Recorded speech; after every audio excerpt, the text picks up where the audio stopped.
bastante sobre o rumo que a gente quer dar para essa infecção, porque é uma pandemia global desde a década de 80, tem afetado muitas pessoas, mas tem afetado muitas pessoas em populações-chave prioritárias.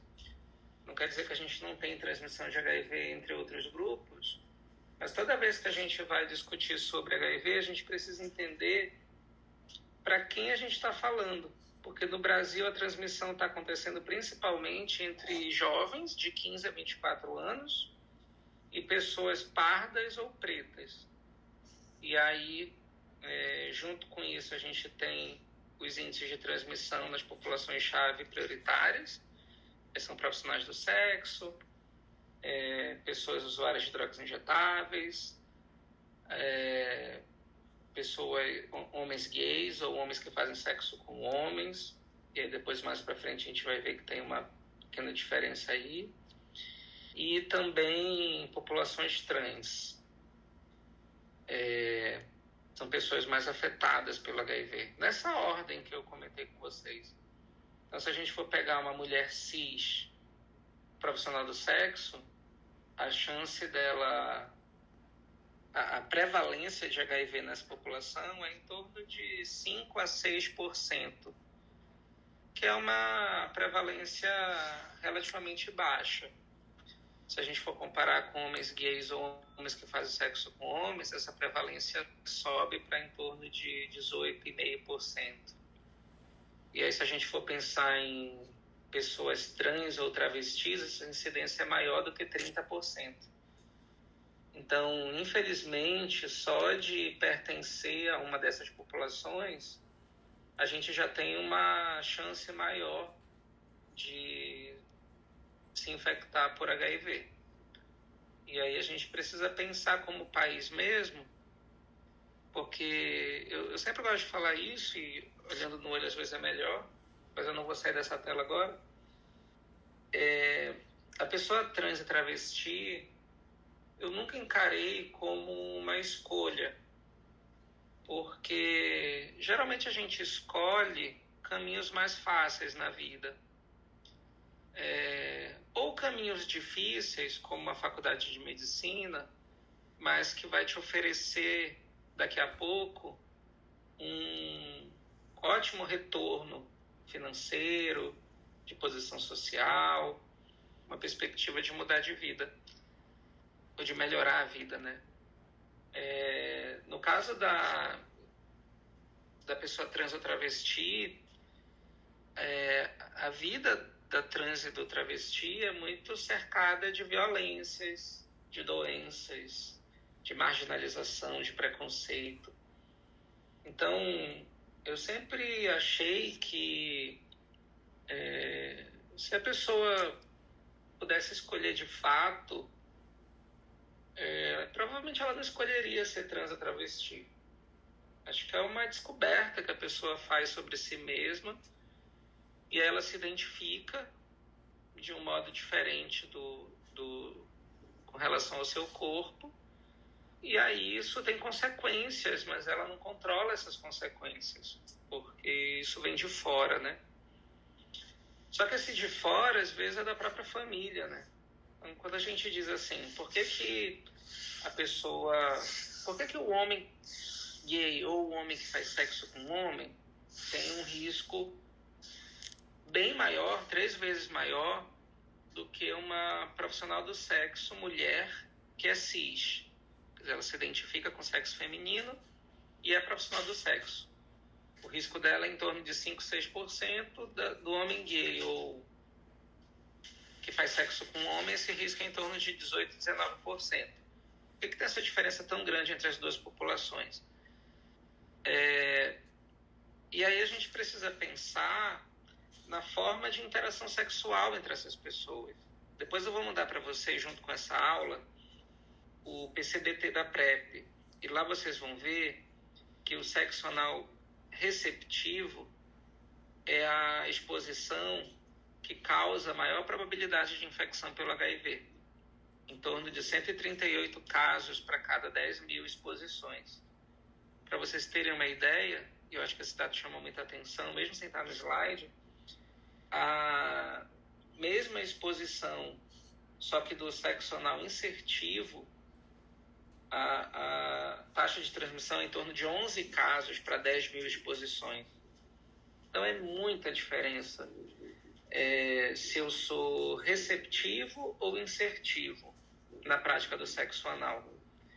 E aí e perceba que aqui a gente não está falando de relação heteroafetiva ou homoafetiva.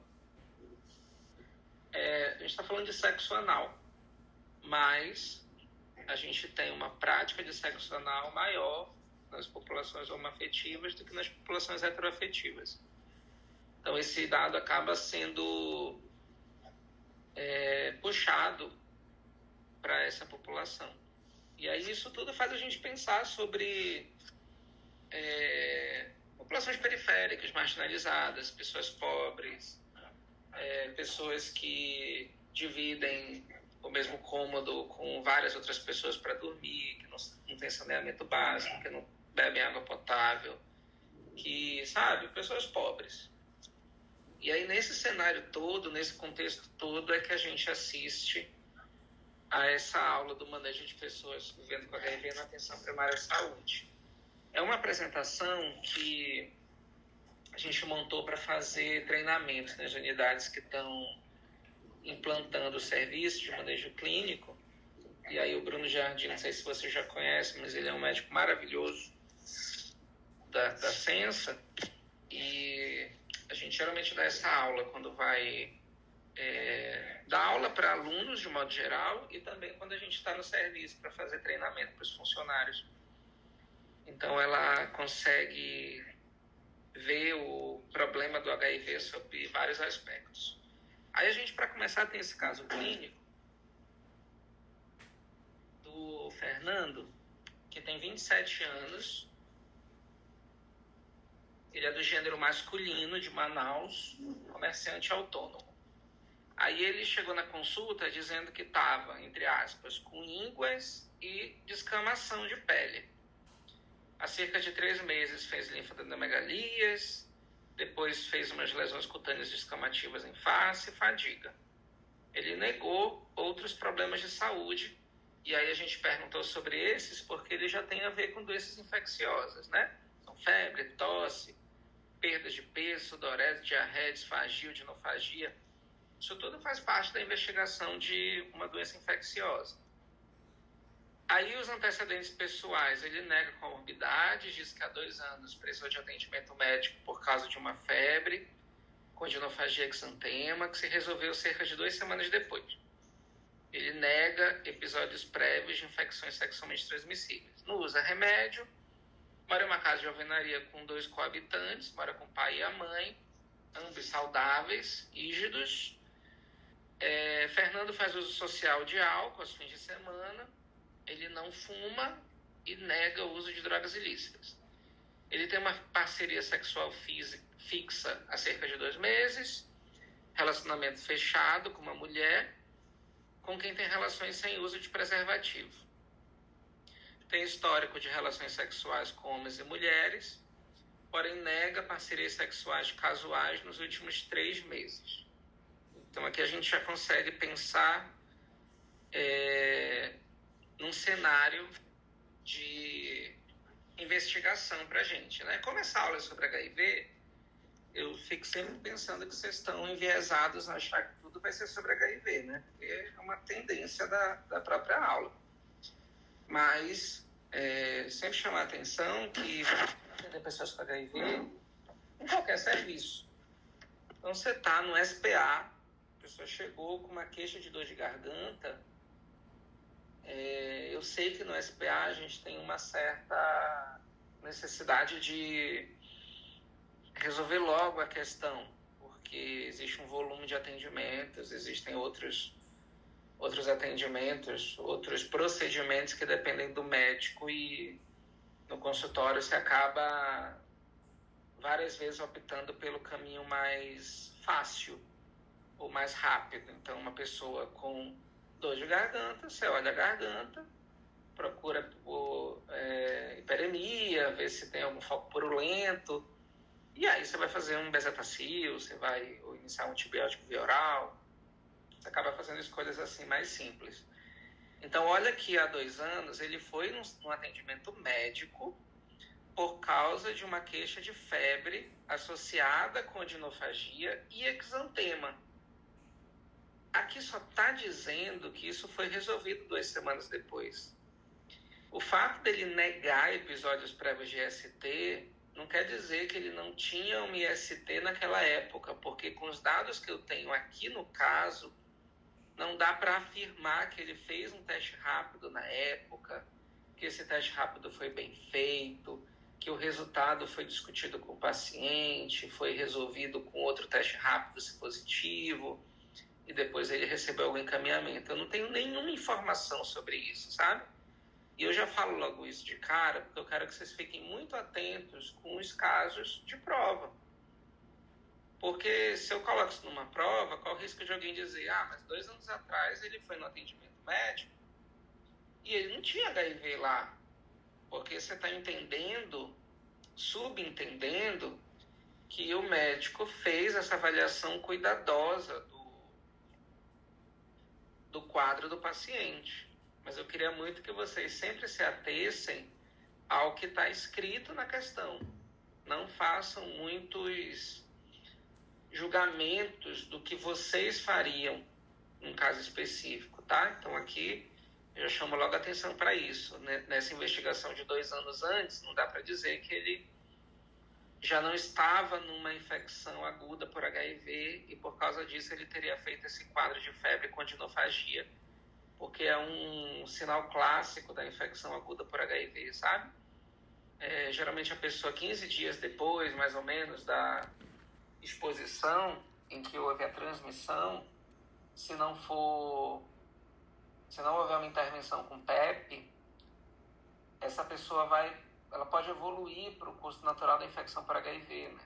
E ela começa a ter esses sintomas virais inespecíficos, que geralmente parecem com uma mononucleose, mas um tempo depois, cerca de 30 dias depois, esses sintomas cessam, e aí a pessoa pode ou não evoluir mais ou menos rápido com um quadro de AIDS. Tem gente que demora muito tempo para fazer AIDS, tem gente que faz AIDS mais rápido.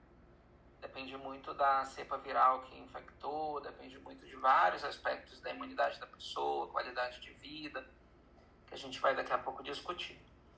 Então, feita esse grande parênteses para a gente entender a questão, aqui diz que ele tem uma parceira sexual fixa há cerca de 2 meses.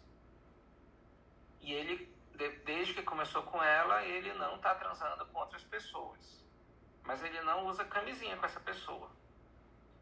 Ele transa com homens e mulheres. Mas nos últimos 3 meses, ou seja, 1 mês antes dele conhecer essa pessoa, essa mulher, ele já tinha parado de ter essas relações. Aí aqui no exame físico, só pra gente entender um pouco as imagens, ele estava mais ou menos assim, isso aqui é foto de internet, né? Mas é só pra gente entender, pele descamando e as linfadenomegalias palpáveis em região cervical, supraclavicular, axilar, epitroclear e inguinal, bilateralmente. Aí a gente fez os testes rápidos dessa pessoa na unidade e aí ele apareceu com teste rápido de HIV com essas 2 listas no teste. Então, só para a gente reforçar. Sempre que for fazer um teste rápido, a primeira gota descarta, a partir da segunda gota, a gente faz a coleta de 50 microlitros, tem uma marcação na pipeta do exame. Se coletar menos do que isso, não dá para confiar no seu exame. É simples assim. A gente precisa assegurar que a técnica está sendo feita adequadamente. E aí eu vou colocar esses 50 microlitros de sangue nesse papel filtro que tem no kit do teste rápido. E aí em seguida eu vou colocar 2 gotas de reagente, são equivalentes a 50 microlitros, mas sempre tem que observar as recomendações do fabricante. E aí eu vou esperar em torno de 10 minutos para eu ter um laudo confiável. Então, todo teste rápido ele precisa ser feito com bastante cuidado, porque é uma notícia que, positiva ou negativa, pode influenciar muito a conduta sexual da pessoa dali para frente, sabe? E aí a gente tem que ter cuidado para dar um resultado positivo, que a gente chama de reagente, negativo, que a gente chama de não reagente, com qualidade. Aí aqui, a gente fez o teste rápido, você confirma o diagnóstico de HIV, inicia o tratamento, solicita a contagem de CD4, solicita um segundo teste rápido de antígeno diferente do primeiro. Falei só um. Que letra vocês acham que é a mais adequada para responder a pergunta? Letra C. Pronto. Não dá para eu ver agora quem respondeu, mas está certo, a letra C. E aqui a gente tem sempre uma observação, porque houve um tempo em que era comum os serviços de mais baixa complexidade encaminharem para referência, quase se esquivando de dar um diagnóstico, sabe? A gente dizia assim, olha, vai lá no Tropical, vê lá, de repente aqui, sei lá. A gente se colocava nessa posição de não ter responsabilidade sobre o resultado. Hoje em dia, não. A gente fez o primeiro teste rápido, ele deu positivo, fez o segundo, ele deu positivo. Você vai fazer a notificação do caso de HIV. Antes disso, você fez o pré-teste e pós-teste, né? Explicou para a pessoa os resultados possíveis, depois fez o acolhimento dessa pessoa com resultado positivo. Você faz a notificação do HIV e você vai atendê-lo numa UBS que realiza manejo clínico do HIV.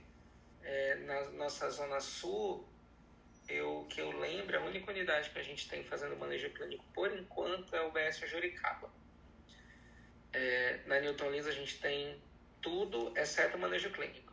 A gente dá preservativo, dá lubrificante, faz teste rápido, autoteste, PrEP, PEP. Agora, manejo clínico a gente ainda não realiza.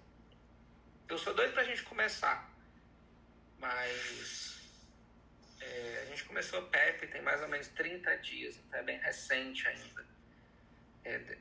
A prefeitura geralmente faz uma adaptação do serviço e vai escalonando isso com o tempo. Então a gente está esperando na perspectiva de em breve receber o serviço de manejo clínico do HIV aqui na Newton Lins, lá na Newton Lins, que eu estou em casa agora. Então, o teste 2, ele necessariamente precisa ser de outro fabricante. E aí, uma pergunta para vocês. Se eu fizer o primeiro teste, deu uma linha. Se eu fizer o segundo... Aliás, eu fiz o primeiro e deu positivo, né? Com 2 linhas. Aí eu fiz o segundo, só apareceu uma linha. No T, o que eu devo fazer em seguida? Teria que repetir o teste? Repete, porque eu confundo o erro. Pronto. E aí, se for ao contrário, se só apareceu a linha no C, no segundo teste? Também teria que repetir, não? Nesse caso, não. Porque a orientação que a gente tem é assim. O primeiro teste deu positivo, o segundo teste deu negativo, deu não reagente, a gente precisa fazer a sorologia, que é uma outra metodologia, para a gente avaliar a discordância dos exames. Eu não deveria ficar testando várias vezes até dar o resultado que eu quero, o que eu espero, sabe? Agora, se o controle não for molinha, significa que aquele teste está com algum problema. Aí eu vou ter que notificar uma não conformidade do teste. A gente preenche igual a ficha de HIV, só que a gente tem uma ficha de notificação para testes rápidos com problema. A gente preenche essa ficha, manda para a Censa, para ela investigar o lote do teste rápido. Comigo aconteceu uma vez. A gente manda para a Censa, para eles investigarem o lote, e a gente diz para o paciente, olha, o seu resultado é indeterminado, porque ele foi divergente. Você teve um resultado positivo, no confirmatório deu negativo. Nesse caso, a gente tem que fazer um exame de sangue por sorologia que a gente faz nos laboratórios da própria UBS, e aí, com base nesse resultado, que a gente vai definir o diagnóstico do paciente. Então, a gente precisa ter sempre muita atenção, porque é um manejo já bem conhecido na rede de atenção à saúde, mas várias vezes a gente fica se coçando para não fazer outro teste rápido. E outro. E teve uma vez que nessa conversa eu cheguei num consultório, uma colega me chamou, enfermeira, e aí quando eu cheguei lá, ela tinha feito um teste do que a gente faz como primeira linha, ele deu positivo, e ela já tinha feito 5 testes do que a gente usa como confirmatório, porque ela queria que aparecessem as 2 linhas e não estava aparecendo. Ora aparecia no controle, ora não aparecia no controle, estava uma bagunça o resultado dela, sabe? Então, para não ter esse problema da gente enviesar nossa observação, a gente sempre vai fazer esse fluxo. O primeiro teste positivo, sempre faz o segundo. Se o primeiro teste deu negativo, você nunca vai fazer o segundo. Se o segundo deu positivo e o primeiro também, HIV positivo, iniciar tratamento, notificação e tratamento. Notificação, exames e tratamento, nessa ordem. Agora, se divergente, sorologia. Como é que eu vou manejar o Fernando?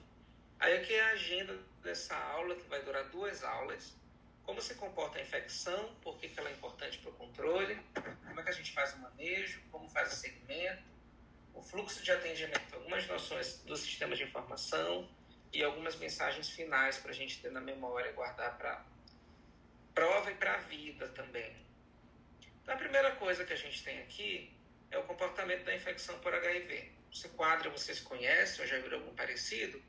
A infecção aguda, ela acontece poucas semanas depois da exposição ao HIV. A partir de 15 dias até cerca de 90 dias, a gente vai ter um quadro de infecção aguda que parece com uma mononucleose ou qualquer virose da vida, só que numa apresentação mais forte. A pessoa geralmente é uma gripe que ela lembra, sabe? Diz assim, poxa, eu tive uma gripe forte, fiquei arriado, fiquei mal. E aí, se a pessoa tem um histórico de relações sexuais desprotegidas e uma história de gripe forte, a gente nunca tem que desprezar o teste rápido. Sempre fazer, sempre encaminhar para fazer, em qualquer serviço que vocês estejam. Ah, eu sou ortopedista, eu tô aqui, quero operar o joelho desse cabra. Ele chegou assim, menino, tô com uma gripe lascada. Não custa perguntar assim, mas o senhor usa camisinha, como é que é a sua vida sexual, tá? Não uso camisinha não, eu sou assim mesmo, gosto sem camisinha, tenho alergia, você já fica intrigado. Se você não tiver condições de fazer a investigação no seu serviço, porque eu entendo que sua especialidade está com outro foco no atendimento, mas orienta a pessoa, diga para ela, para fazer um teste rápido, senhor, se isso for alguma coisa a gente precisa investigar logo, começar logo a tratar. Porque se a gente não começa a tratar logo, a gente tem essa curva cinza que mostra a curva cinza está mostrando, na verdade, a carga viral. Tá aqui, a carga viral.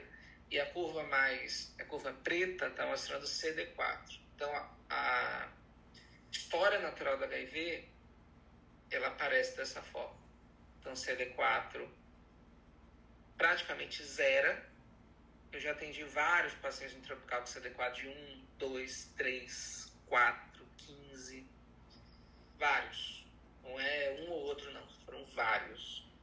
E carga viral de 2 milhões, 3 milhões de cópias. Então, geralmente, essa pessoa está com várias manifestações clínicas e aí a gente já vai avaliar uma pessoa com AIDS, né? Nessa história. Mas perceba que essa evolução ela pode demorar muito tempo. Então, no curso natural da infecção, a gente pode estar falando aí de uma evolução de até 10 anos entre a pessoa ser exposta ao HIV e ela apresentar complicações de AIDS e evoluir para óbito.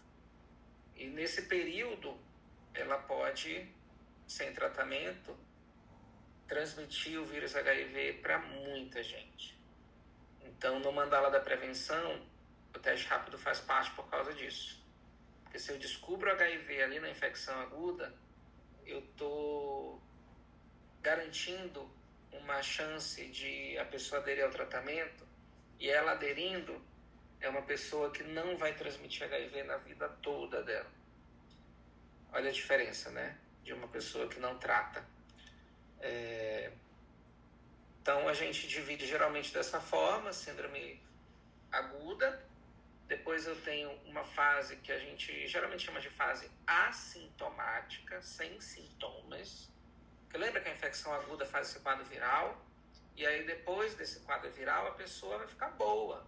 Ela não vai ter febre, não vai ter tosse, não vai ter dor, não vai ter nada. A gente geralmente chama de fase assintomática. E aí, depois dessa latência clínica, tá vendo que aparece no gráfico, latência clínica. Geralmente a gente chama isso de fase assintomática.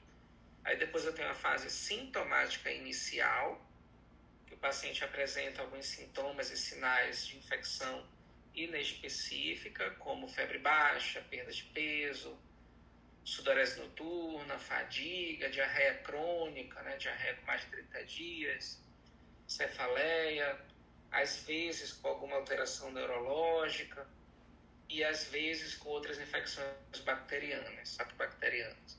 Então, olha quanta gente vocês vão atender em porta de pronto-socorro, em medicina da família, nos serviços que várias vezes o médico começa a vida atendendo, pessoas com febre baixa, com perda de peso, com sudorese noturna, gente dizendo assim, doutor, eu estou cansado,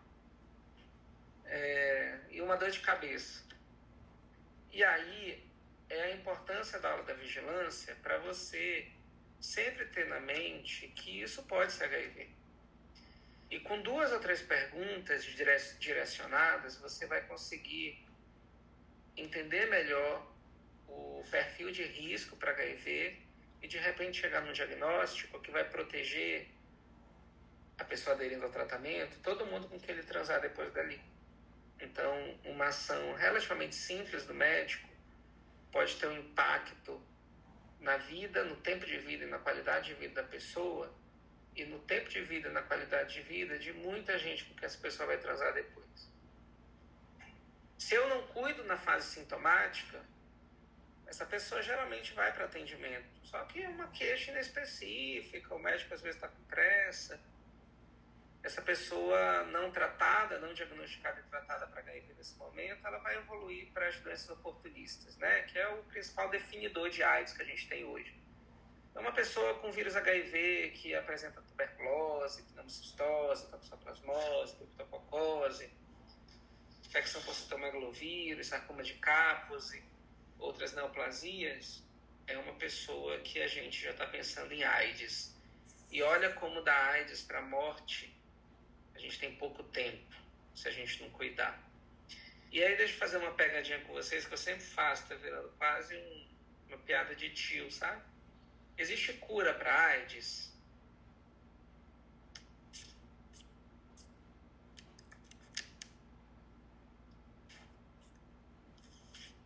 O que vocês acham?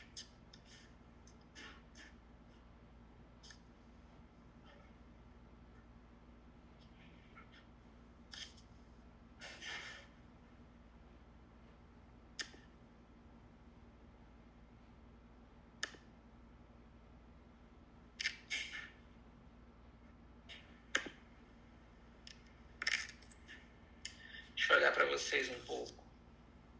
Vocês acham que existe cura para AIDS?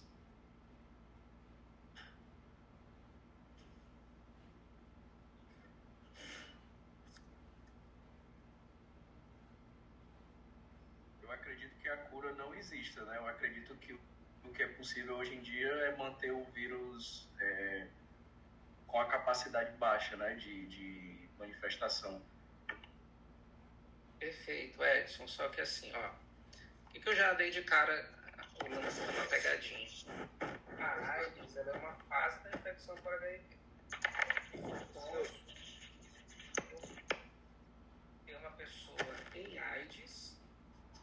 terapia intensiva, com medicamento vasoativo, pessoa grave. Eu consigo várias vezes reverter esse quadro. A pessoa sai da UTI, vai para a clínica médica, dali da clínica médica, há mais um tempo ela vai receber alta, vai para o ambulatório, um controle viral, com o CD4 aumentando. Então, quer dizer, se eu fiz esse percurso com a pessoa, dali a um tempo eu vou dizer, você não tem mais AIDS. Por isso que é pegadinha, sabe? Talvez a palavra cura seja inadequada para essa... Se eu colocasse isso numa prova, talvez causasse muita confusão no entendimento, sabe? Mas na aula, eu queria que vocês entendessem que o quadro de AIDS ele é reversível. A infecção por HIV, com a tecnologia que a gente tem disponível hoje, não é. Então, eu não vou dizer para a pessoa, olha, eu vou te curar do HIV. Não dá para a gente dizer isso hoje. A gente fala em cura funcional. Quer dizer, tomando o remédio todo dia, você controla o vírus, você não vai ter nenhuma manifestação do HIV. Agora, a pessoa que não tomou remédio em dia, evoluiu com gravidade, foi para uma UTI, eu vou fazer um tratamento com essa pessoa, e aí é de terapia intensiva mesmo, bem complexo, mas a pessoa superando essa fase, ela pode sair do quadro de AIDS. Então, fique claro isso pra gente. Deixa eu pedir um negócio para vocês enquanto tem muita gente. Não sei, acho que 2 horas deve ser o momento que mais tem gente na aula. O pessoal que entrou mais tarde um pouco, e não sei se daqui a pouco alguém começa a sair. Bora, vocês conseguem abrir a câmera? Se quiserem um tempo, eu dou. Só para a gente mandar uma foto para coordenação bonita, dizer que está todo mundo presente. Porque... Eu tô aqui, eu só não vou abrir a câmera, mas que eu tô aqui, tá bom? Tô assistindo. Poxa, Ricardo, tudo bem. Quem falou foi o João ou foi o Ricardo? Foi o Ricardo. Mas quem puder abrir a câmera, só pra gente tirar uma foto bonita, assim. Se você tiver com vestes inadequadas, não precisa. Mas quem puder abre a câmera aí rapidinho.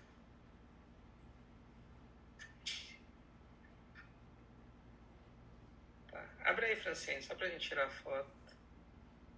Poxa, Edson, falei nas vestes inadequadas. Você pode desligar sua câmera, por favor? Brincadeira, Edson. Vou fazer o seguinte rapidinho. Bora lá. 3, 2, 1. Ok. Podem desligar já se quiserem. Então, sempre ficar atento com isso, sabe? HIV é uma coisa, AIDS é outra.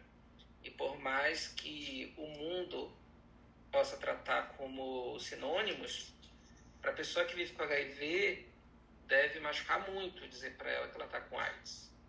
Se ela faz todo um cuidado para a sua saúde, para ela não desenvolver AIDS. Então, a gente precisa ter um cuidado aí com a forma como a gente fala com a pessoa, sabe? A gente ainda vê preconceito mesmo, assim. E manifestação de preconceito pode ser bem suave para quem não vive com HIV e muito agressiva para quem vive com HIV.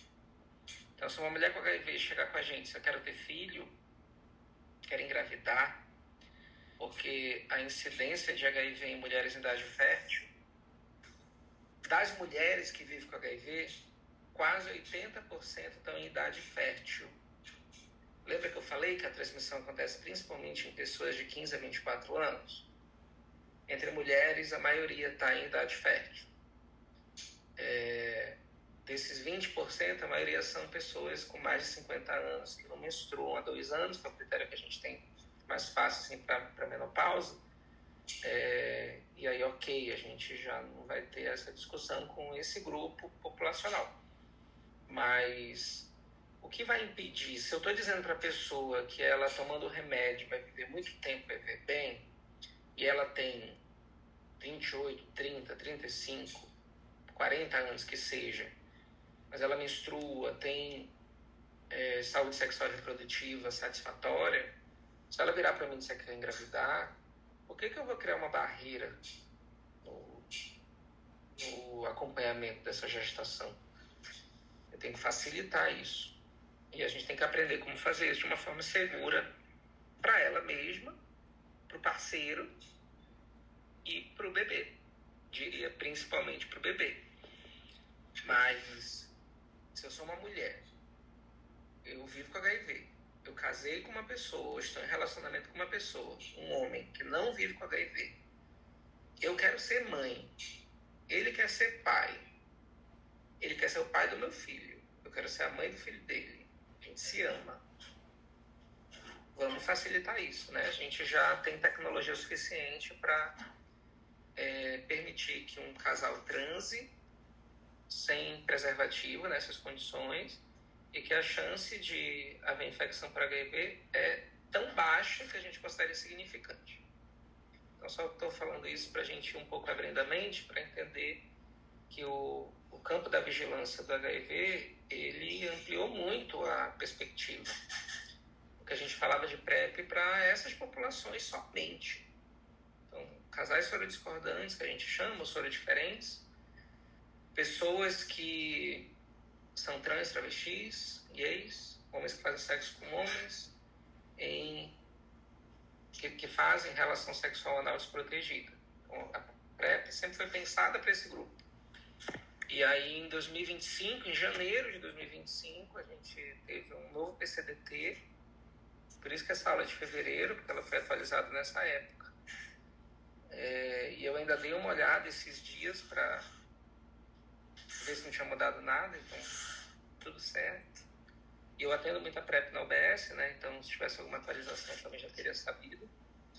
Mas só para a gente pensar que hoje a gente está tentando ampliar a PrEP para todo mundo que transa sem camisinha alguma vez na vida.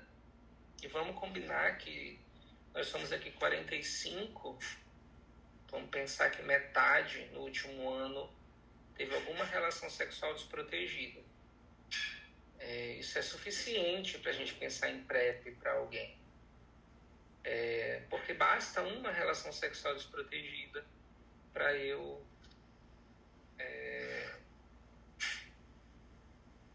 me tornar uma pessoa vendo para HIV. Então, sempre pensar nisso, sabe? A PrEP, ela deveria ser ofertada para todo mundo. Essa deveria ser a regra, porque a gente sabe que o uso da camisinha em 100% das relações é possível, tem gente que faz, mas não é muita gente que faz, não. Então, vamos voltar aqui, só queria olhar para vocês. Vamos voltar para a apresentação. Nosso paciente, então, ele se encontra na fase sintomática, ok? Ele não tem AIDS, ele não tem doenças oportunistas, mas ele tem dermatite, ele tem linfadenomegalia. Então, ele está na fase sintomática. Quais são os objetivos do tratamento? Reduzir a morbimortalidade, ou seja, doenças relacionadas com HIV e mortalidade relacionada com HIV. E para o caso da vigilância, principalmente diminuir a transmissão da infecção. Então eu quero que essa pessoa viva bem, não adoeça, trabalhe, estude, viaje, namore, compre suas coisas, tenha uma vida boa e que ela não transmita HIV para ninguém. E nessa perspectiva a gente vai diminuindo a quantidade de casos ao longo do tempo e controlando melhor a infecção. Esse conceito aqui já está conhecido, mas vocês precisam ser fomentadores dele. Vocês precisam acreditar, porque existe muito dado mostrando que indetectável é igual a intransmissível. Então você não precisa ter medo de dizer para a pessoa, se você está namorando alguém que vive com HIV, se a carga viral dessa pessoa está indetectável, e ela adere ao tratamento, ela toma o remédio todos os dias, a chance dessa pessoa transmitir HIV para você é zero. Não tem chance de transmitir HIV. Agora, no mandala da prevenção combinada, a gente procura combinar dois métodos de proteção. Então, a gente sempre vai, da mesma forma com a menina ou com a mulher que não quer engravidar, a gente diz para ela, usa a camisinha e usa, sei lá, a tabelinha. Né? A tabelinha mais frágil, a camisinha mais potente para prevenir uma gravidez indesejada. Então, usa os 2 métodos. Então, aqui da mesma forma. Então, a gente já tem a pessoa tratando, ela já está te protegendo. Mas agora vamos pensar numa outra forma de proteção, e aí a gente vai junto com a pessoa entender o perfil dela, o comportamento sexual dela, para alinhar uma tecnologia que seja viável e eficiente para aquele indivíduo. Então, as consultas de PrEP, né, e de prevenção combinada como um todo, elas são consultas bem individualizadas. A gente não tem uma prescrição padrão, apesar de ter uma receita, né, da PrEP, mas a gente tem várias formas de proteger a pessoa da infecção por HIV, e a gente vai tentando entender junto com cada uma delas qual é a melhor estratégia para aquela pessoa. Então, as metas para o controle da epidemia de AIDS vocês conhecem, né? 95% das pessoas diagnosticadas, 95% das pessoas em uso de TARV, 95% das pessoas com carga viral indetectável. A gente, no Brasil, ou em Manaus, Amanda não está aqui agora para me responder rápido, mas é no Brasil, lembrei, é no Brasil, certeza. A gente já tem mais de 95% das pessoas diagnosticadas, a gente tem 95% das pessoas em TARV e mais ou menos 70 e poucos por cento da pessoa com carga viral indetectável. São dados bem atualizados. Aqui está mostrando esses dados, mas aqui está com dados de 2022. Então a gente já melhorou esses dados. É isso daqui mesmo. Ó, a gente já tem 95% das pessoas diagnosticadas. Agora a gente tem um índice mais baixo em TARV. E das pessoas que estão em TARV, a gente já tem 95% de supressão viral. Então, só para a gente pensar nessas estratégias aqui de como elas estão funcionando no Brasil, reforçar a importância do SUS e da atenção primária para a gente ter esses resultados satisfatórios. Na região norte, essa cascata de cuidados ainda apresenta dados inferiores em relação à média nacional, então a gente tem um problema de HIV maior no Amazonas do que no Brasil, comparando por taxa. Em Manaus, esses dados também apresentam uma preocupação maior com relação ao uso de TARV. A gente ainda tem aí 22% mais ou menos das pessoas com o vírus HIV que não utilizam TARV.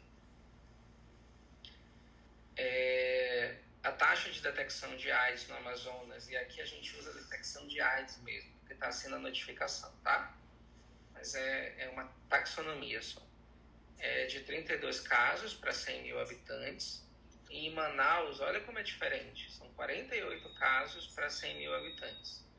Então você vê como Manaus tem muitos casos de HIV e puxa os dados do Amazonas como um todo. Você tem município do interior que praticamente não tem infecção por HIV. Mas Manaus, com quase 50 casos para 100 mil habitantes, puxa os dados do Amazonas para cima. E esses dados, como eu comentei uma vez, eles não são distribuídos de forma homogênea na população, né? Então, quem tem dinheiro, quem é branco, quem tem nível superior, vai ter menos problema com HIV. Mesmo se for uma pessoa que faça parte do grupo chave, da população chave, ou grupo prioritário.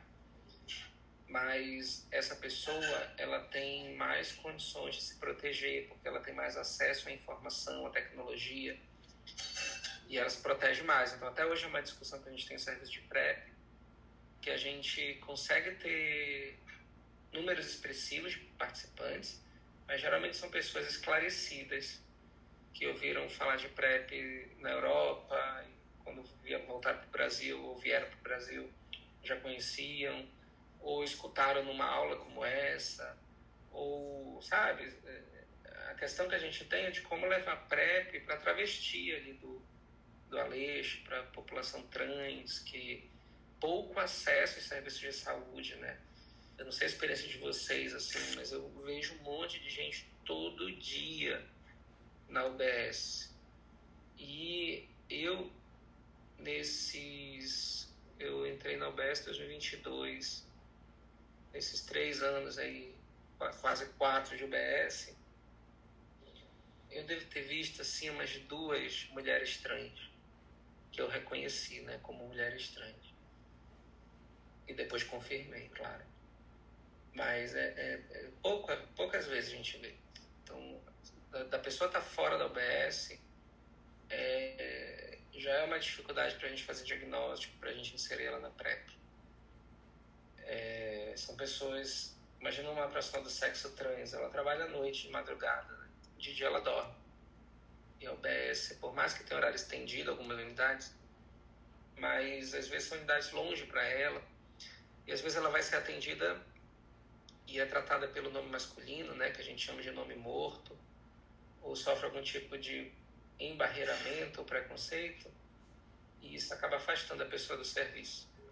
Então, eu nunca vi, ser sincerão, nunca vi um homem trans na UBS para fazer preventivo. Porque, biologicamente, uma mulher deveria fazer anualmente, 2 vezes, e depois até de 3 em 3 anos, se estiver tudo bem. Mas eu não vejo essa população. E aí, a gente, quando pensa nisso e encontra o dado, a gente entende por que Manaus tem tanto HIV ainda, sabe?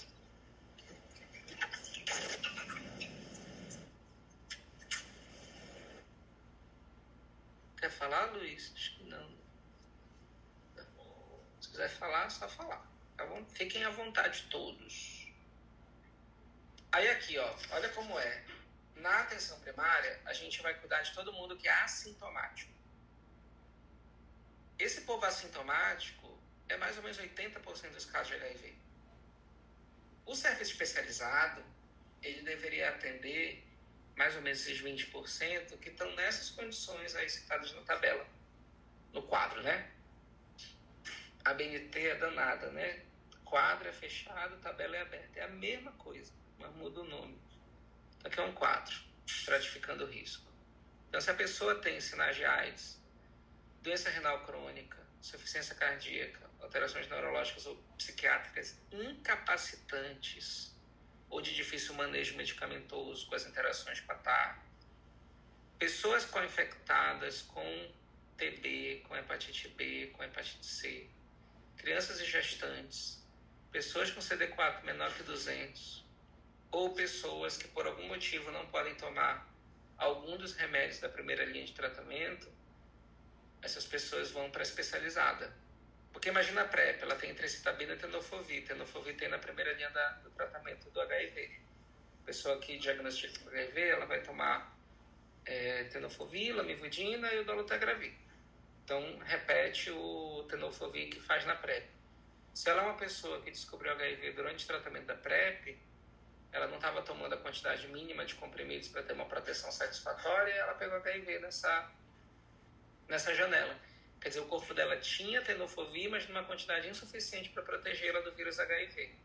Então, o vírus, ele é muito inteligente, então ele consegue criar uma memória de resistência. E aí, depois a gente perde a chance de usar tenofovir para a vida toda para essa pessoa. Então, a gente tem que fazer genotipagem, ver o mapa, qual é a medicação que a gente vai usar de tarde. E aí, para fazer genotipagem, é muito mais fácil a pessoa estar no serviço especializado. Por isso que a gente encaminha para lá e não atende na atenção primária. E aí, os outros casos, cada um tem a sua explicação também. Na atenção primária, eu não tenho nefrologista, sabe? Lá no Tropical eu tenho nefrologista. É só um, Dr. Valky. Tem um serviço funcionando. Se precisa de uma hemodiálise, ele tem acesso pela clínica renal, que é conveniada ao SUS, ou pelos pronto-socorros que ele atende também. Às vezes ele leva o paciente para hemodializar em outro serviço. Então, sabe, dá acesso à pessoa em um acesso diferente do que eu na atenção primária, tendo que usar o CISREG para conseguir atendimento. E mesmo assim no ambulatório, né? Então, uma pessoa que precisa de uma hemodiálise, ela acaba perdendo muito tempo se ela está na atenção primária. Se ela já está no serviço especializado, eu consigo garantir mais acesso ao tratamento, por isso ela vai para lá. Isso que eu estou falando da pessoa com HIV, tá? Como é que a gente realiza o manejo? E acho que hoje a gente vai ficar nesses 2 tópicos, tá? Esse manejo inicial da infecção por HIV, ele precisa ser feito a partir de um acolhimento. Então aqui é só para a gente acertar.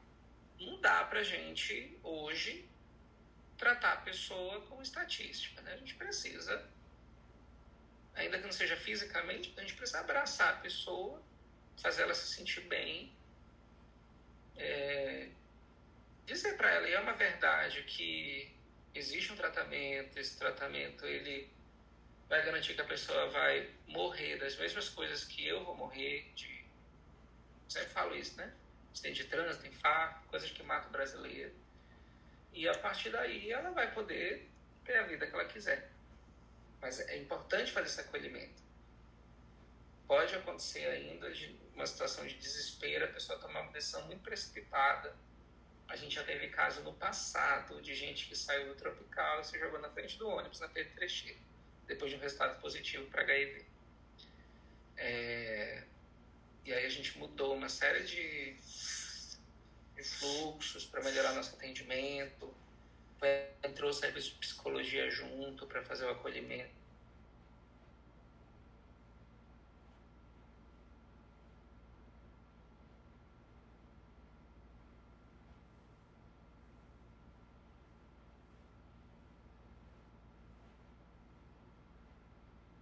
Psiquiatria, vocês devem ter estudado assim, questões da mente de uma forma mais complexa do que eu posso explicar agora. Mas a pessoa ali no desespero, ela entra numa fase de... já esqueci o nome, né? Não é negação não, tem outro nome. Mas ela fica num momento de revolta e aí ela pode tomar atitudes muito precipitadas. E a gente não quer que isso aconteça. Então, na primeira consulta, além de realizar a avaliação clínica, a gente solicita exames gerais, sorologias, carga viral, CD4 e faz o rastreio da tuberculose. Sempre a gente faz o rastreio da tuberculose. Vocês lembram como é esse rastreio?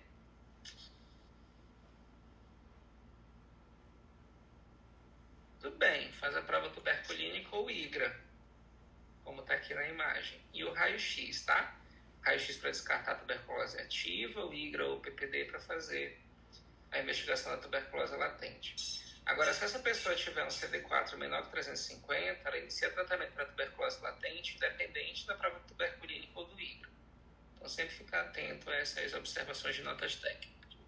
Então, aqui, como é que a gente faz o primeiro atendimento? A gente vai pensar em 3 tópicos para o atendimento. Primeira coisa, escuta e avaliação clínica. Precisa entender se a pessoa está entendendo o que está acontecendo. Precisa dar informações específicas sobre HIV, precisa avaliar a rede de apoio, precisa orientar a incorporação de hábitos saudáveis para a pessoa e realizar uma anamnese detalhada. Aí que está aí muito mais.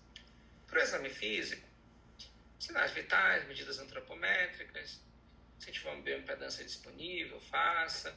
Sempre se preocupar com o diagnóstico de hipertensão, pré-hipertensão, diabetes, pré-diabetes. Porque você está lidando ali com uma pessoa que vai viver muito tempo com o vírus HIV. A gente considera isso uma doença crônica. E você tem que combinar comigo que é muito diferente uma pessoa que vive com HIV do que uma pessoa que vive com HIV, vive com hipertensão e vive com diabetes.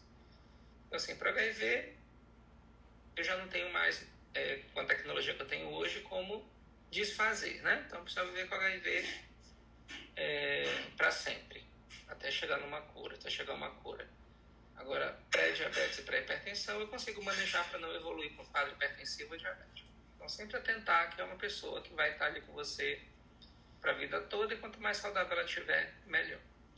Os exames complementares, vou pedir aí hemograma, perfil hepático, vou pedir esse monte de exame que está aí. Isso daqui, geralmente, eu não cobro isso diretamente em prova, porque os médicos mesmos, eles usam tabelas com consulta para lembrar dos exames. Então, não é um exame ou outro especificamente. Tipo, eu não vou perguntar numa prova assim, no primeiro atendimento, eu peço ou não lipídios? Não vou chegar nesse grau de especificidade. Mas eu preciso que vocês entendam o que compõe o primeiro atendimento do manejo clínico da pessoa que vive com HIV. Tá. Na primeira consulta, além de realizar a avaliação clínica, a gente solicita exames gerais, carga viral, CD4 e faz o rastreio da tuberculose. Isso é verdadeiro. Primeiro atendimento. Quanto tempo de consulta? É sempre uma questão. A gente orienta que seja mais ou menos 45 minutos. Aí a gente tem esse caso do Fernando, que ele voltou dizendo que recentemente um amigo também recebeu diagnóstico de infecção por HIV e na ocasião o profissional de saúde disse que iniciaria a TARV depois da contagem de CD4. Ele quer saber se com ele vai ser da mesma forma. Aí o que você diz? Professor, Oi, o compartilhamento de tela sumiu. Oh my God. Deixa eu parar a apresentação. Clicar de novo.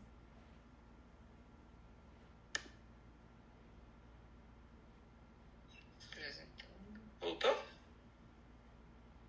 Ainda não. Doutor, eu consigo ver daqui. Aqui pra mim tá aparecendo também, Charlie. Não sei, Charlie.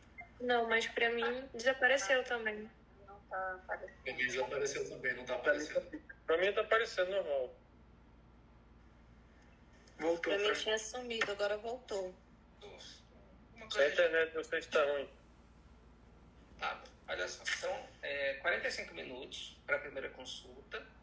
As consultas seguintes têm duração variável, depende muito da demanda da pessoa, tá? E da abordagem profissional. Eu costumo demorar, então, de 45 minutos para qualquer atendimento para pessoa com HIV. Mas aí vai de cada profissional do tempo que tem disponível também. Aí o Fernando falou que o amigo dele recebeu o diagnóstico de HIV e o médico disse para ele que ele ia esperar o CD4 para começar a TARV. O Fernando perguntou se ia ser assim com ele também. Aí, aqui é o seguinte, ó, como vocês não leram nada sobre HIV, apesar de vocês terem conhecimento prévio, eu vou pular logo para a explicação, tá? Quando é que a gente inicia a TARV? Se der no mesmo dia. Se não der, até 7 dias depois do diagnóstico. Antes mesmo dos resultados dos exames. Porque se a pessoa tiver com 1 milhão de carga viral ou 50 células por milímetro cúbico, quer dizer, uma carga viral muito alta ou muito baixa, o tratamento é o mesmo. Então, se não muda o tratamento, para que eu vou esperar resultado de exame? Não tem necessidade.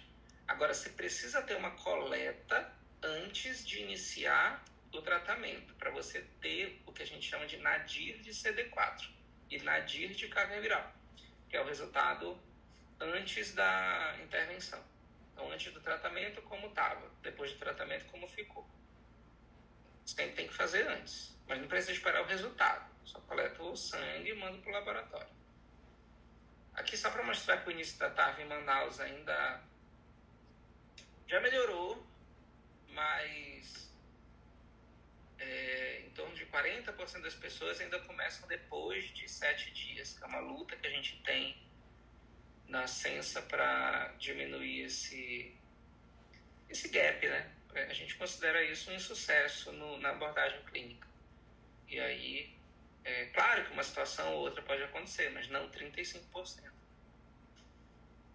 Quem a gente vai priorizar para iniciar a TARV? Pessoa que está sintomática, CD4 menor que 350, gestante, pessoa com tuberculose ativa, co-infectada com hepatite B ou com hepatite C, e que tem um risco cardiovascular elevado. Quando é que eu posso atrasar o início da TARV?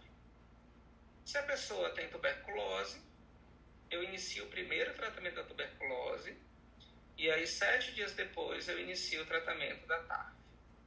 Se a pessoa tem meningite tuberculosa ou criptocócica, eu posso iniciar entre 4 e 6 semanas depois do tratamento da infecção oportunista. Nesse caso, eu estou fazendo o manejo da síndrome da reconstituição imune, que é um problema que a gente tem quando o sistema imune é reativado, porque a pessoa, para fazer meningite tuberculosa ou criptocócica, que aqui é uma bactéria e um fungo, né? Ela é uma pessoa que está com imunidade baixa. E se ela está com imunidade baixa, quando entra com tratamento, essa imunidade vai melhorar. Só que no que a imunidade melhorar, o sistema imune da pessoa pode fazer um ataque às células da própria pessoa. E aí, se isso começa, essa cascata inflamatória, é uma pessoa que acaba evoluindo também com muita gravidade. Então, a gente sempre tem que fazer a investigação. Na próxima aula, que a gente vai estar pessoalmente, eu falo mais para vocês sobre a investigação da meningite tuberculose e da meningite criptocócica. Porque tem todo um detalhamento que acho que é uma curiosidade interessante para a gente... Tá bem. Acho que é uma curiosidade interessante para a gente discutir, sabe? Porque existem exames que são específicos, o tratamento é muito diferente. E aí, por isso que dá 4, 6 semanas para a gente iniciar o tratamento. A pessoa vivendo com HIV, ela tem que entender sobre os benefícios e os riscos, ela tem que estar motivada e preparada para o tratamento.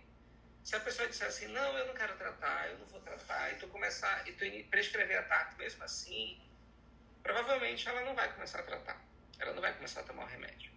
Então você tem que entender que a pessoa tem que estar motivada. Enfatizar que a TARP, uma vez iniciada, não deve ser interrompida. Então, por que é 7 dias? É o tempo que a pessoa assenta também o entendimento de que ela está com HIV, que ela vive com HIV. E aí, passado alguns dias, eu inicio a TARP e a pessoa mais calma, ela já vai ter uma organização, ela já vai saber com quem ela vai poder contar para lembrar ela de tomar o remédio, já vai colocar o despertador dela para funcionar e tal. A gente nunca deve ter, como profissional de saúde, nenhuma atitude que pareça ou seja uma coerção para a pessoa iniciar a TARP. A gente precisa trabalhar para convencer a pessoa, para explicar para ela por que ela precisa fazer aquele tratamento, porque é importante para ela começar aquele tratamento. Mas não dá mais para a gente enfiar na goela da pessoa, sabe? A gente não pode fazer nenhum tipo de coerção para começar a TARP, por mais que a gente queira muito que ela comece logo. Então, aqui no caso do amigo do Fernando, ele começou a TARP depois do CD4 porque ele estava investigando alguma situação de saúde. O Fernando, ele só tem uma dermatite e uma linfadenomegalia. Então, ele não precisa esperar nada para começar a TARP. Então, no Fernando, a gente começa a TARP imediatamente, porque não precisa do CD4. Agora, se eu estiver investigando uma situação de AIDS, aí, ok, eu esperar o CD4, porque se o CD4 estiver muito baixo, eu posso precisar tratar uma infecção oportunista primeiro, para depois eu iniciar a terapia antirretroviral. O Fernando falou que está motivado, que ele quer ficar bem de saúde, e aí você prescreve a TARV com.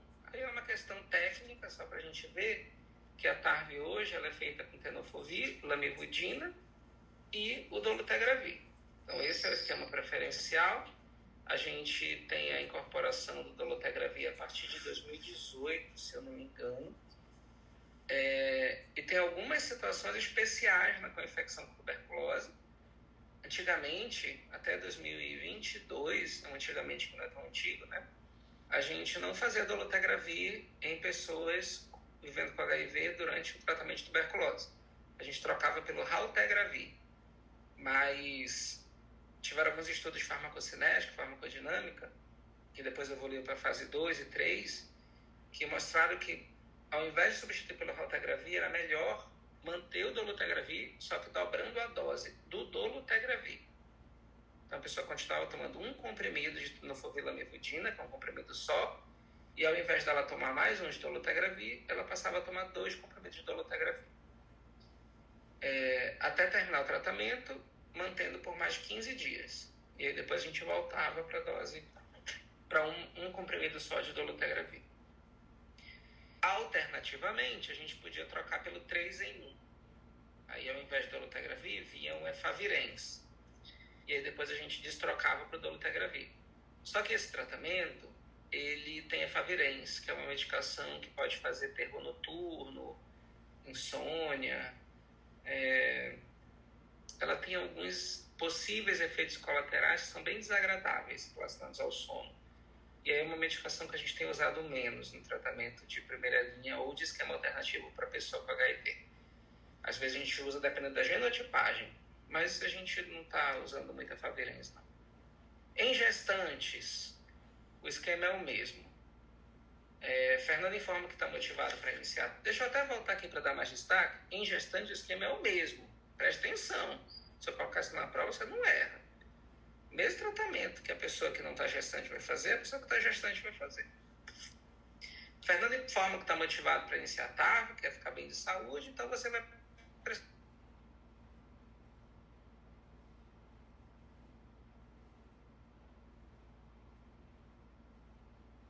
Acho que descarregou.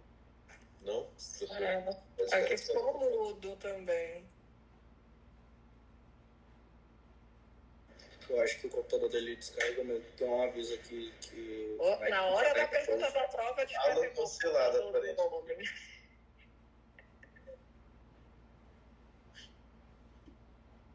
Isso é o Giga.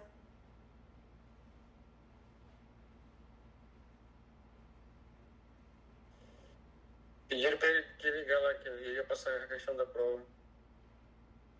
Pois é, foi bem na hora da questão da prova aí.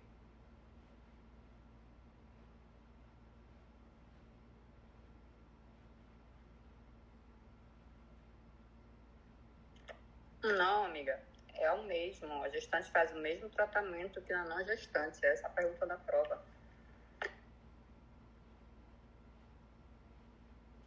Ele ia passar a segunda questão. Rapaz, tomara que só caia essa, que é um monte desse nome, Tegrolavi, não sei o que, Lavi, que eu não consigo nem diferenciar um do outro, e ele vai e volta nesse nome aí. A gente não precisa saber, não. Quer dizer, saber pelo menos, mas é muito técnico.